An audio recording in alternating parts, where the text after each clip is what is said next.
Je m'appelle Camille, j'ai 17 ans et je suis ariégeoise.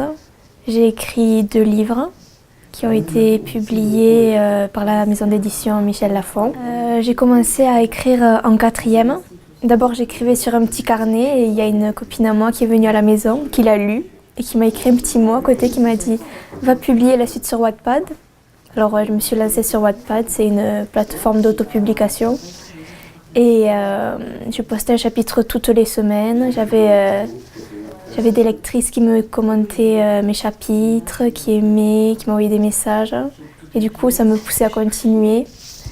Et un jour, j'ai reçu un mail de Michel Lafon, de Florian Lafani, qui s'occupe de rechercher des personnes qui écrivent sur les réseaux sociaux.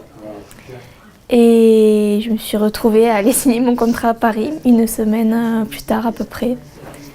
Et j'ai réécrit toutes les vacances d'été, de seconde à la première, donc c'est-à-dire en 2016. Il fallait franciser l'histoire parce qu'elle se passait à New York, il y avait des noms qui sonnaient un petit peu américains. Alors on a essayé de faire plus français et l'histoire se passe à Toulouse du coup. C'est une histoire d'amour, pour les adolescents principalement. Et c'est une jeune fille qui a les cheveux bleus, qui arrive dans un nouveau lycée, personne ne la connaît. Et elle a un secret, et bien sûr, il y a un garçon qui va vouloir essayer de découvrir son secret. Donc, alors le mois dernier, c'est sorti le journal d'une âme rêveuse. Donc, c'est donc ton 2e roman. Oui. C'est aussi une commande de ton éditeur Oui, ils m'ont demandé si je voulais en réécrire un autre et j'ai dit oui. D'accord. Tu avais déjà une idée à ce moment-là? Oui, j'écris constamment, donc à chaque fois, j'ai plein de débuts d'histoire et j'ai choisi celui-là. Ils ont voulu. T'as plusieurs histoires en cours, oui. C'est ça? Presque tous les mois, je trouve un début d'histoire que je poursuis pas forcément, mais que je continue d'écrire tout le temps. C'est ma passion. D'accord.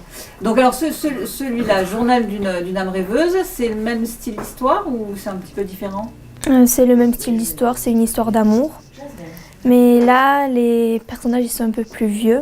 Ils rentrent à la fac, plus précisément à Sciences Po. Et c'est un groupe d'amis depuis l'enfance qui se connaissent vraiment depuis toujours. Depuis qu'ils ont 1 an, ils s'étaient gardés par la même nounou. Et un jour, la fille de ce groupe, elle s'en va. Elle laisse une lettre à son meilleur ami. Et donc on va essayer de la chercher. Il y a des livres en particulier qui t'ont inspiré pour écrire ce genre d'histoire? Non, c'était principalement les séries télévisées américaines. Je en regardais tout le temps, même quand j'écrivais devant des séries. Si vous voulez lire mes histoires sur Wattpad, mon pseudo c'est Camille P-1D. C'est à la fin du livre bleu. On peut retrouver mes pseudos sur tous les réseaux sociaux. D'accord. Eh bien, merci beaucoup Camille. Merci à vous.